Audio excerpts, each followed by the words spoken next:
সরকারি প্রাথমিক বিদ্যালয়ের ৩০,০০০ প্রধান শিক্ষক দ্বিতীয় শ্রেণীর কর্মকর্তার মর্যাদা পাবেন এবং তারা দশম গ্রেডে বেতন পাবেন বলে রায় দিয়েছে আপিল বিভাগ। বৃহস্পতিবার প্রধান বিচারপতি সৈয়দ রেফাত আহমেদের নেতৃত্বাধীন আপিল বেঞ্চ এই আদেশ দেন। এর আগে হাইকোর্ট ২০১৯ সালের ২৫শে ফেব্রুয়ারি সরকারি প্রাথমিক বিদ্যালয়ের প্রধান শিক্ষকদের বেতন স্কেল দশম গ্রেড করা সহ গেজেটেড পদমর্যাদা দেওয়ার নির্দেশ দেন। প্রশিক্ষণপ্রাপ্ত ও প্রশিক্ষণবিহীন উভয় ক্ষেত্রেই প্রবেশ পদে বেতন স্কেল দশম গ্রেড করতে নির্দেশ দেওয়া হয়। সেই সঙ্গে গেজেটেড পদমর্যাদা ২০১৪ সালের ৯ মার্চ থেকে কার্যকর করতে নির্দেশ দেওয়া হয়। কিন্তু এই রায়ের বিরুদ্ধে রাষ্ট্রপক্ষ আপিল করলে প্রধান শিক্ষকদের ১০ গ্রেডে উন্নীতের পথে বাধা সৃষ্টি হয়। এরপর বারবার চেষ্টা করেও আওয়ামী শাসনামলে মামলাটির শুনানি করতে ব্যর্থ হন আইনজীবী। ৫ই আগস্ট পটপরিবর্তনের পর গুরুত্ব দিয়ে মামলাটি নিষ্পত্তি করে আপিল বিভাগ। এই রায়ে সন্তোষ প্রকাশ করেছেন রিটকারী প্রধান শিক্ষকরা। এই ঈদে জামা জুতো অ্যাকসেসরিজের ডিসকাউন্ট। এ নিয়ে আরও জানাতে হাইকোর্ট চত্বর থেকে যোগ দিচ্ছেন সহকর্মী জাহিদুল বাশার। বাশার, রায়ে বিস্তারিত কি বলা হয়েছে আর এই রায়ের পরে শিক্ষকদের প্রতিক্রিয়া কেমন দেখছেন?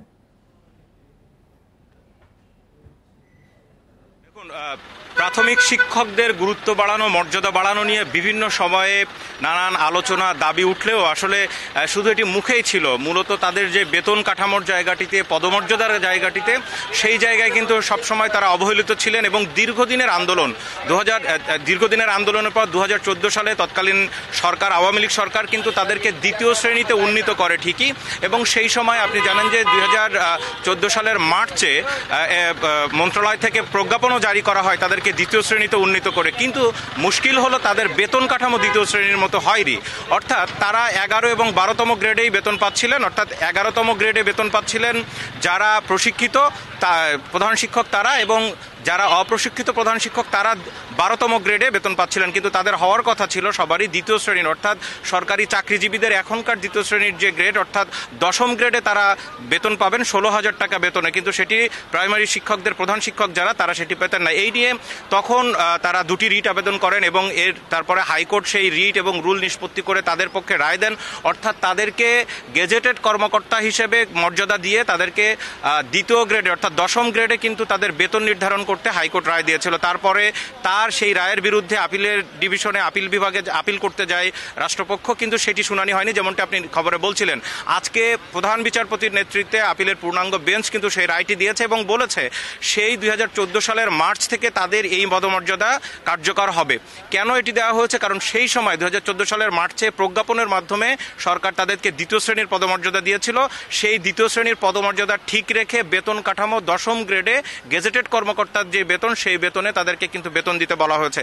আমি কিছুক্ষণ আগে দুইজন প্রধান শিক্ষকের সাথে কথা বলছিলাম যারা প্রত্যন্ত এলাকায়, তারা আজকের এই রায়টি শুনে, কারণ এখন পর্যন্ত তাদের কাছে রায়ের খবর পৌঁছায়নি, মাত্র ঘণ্টাখানেক আগে রায় হয়েছে, তারা খুবই খুশি। কারণ তারা আসলে অনেক দিন ধরে এটি অপেক্ষা করছিলেন যে এই ধরনের রায়ের জন্য।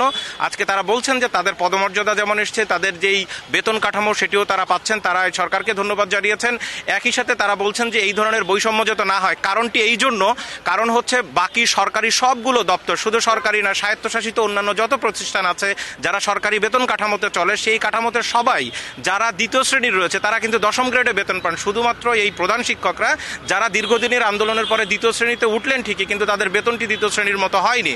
তারা সেই ১১, ১২, ১৩ গ্রেডের বেতন পেতেন, ১২-১৩ টাকা গ্রেডে সেই বেতনটি তারা পেতেন। এখন আজকে রায়ের ফলে তাদেরকে ১৬,০০০ টাকার যে বেতন কাঠামো, অর্থাৎ দশম গ্রেডের বেতন কাঠামো, সেই বেতন কাঠামো দিতে হবে এবং একই সাথে তাদেরকে দ্বিতীয় শ্রেণীর গেজেটেড কর্মকর্তার পদমর্যাদা দিতে সর্বোচ্চ আদালত নির্দেশ দিয়েছেন।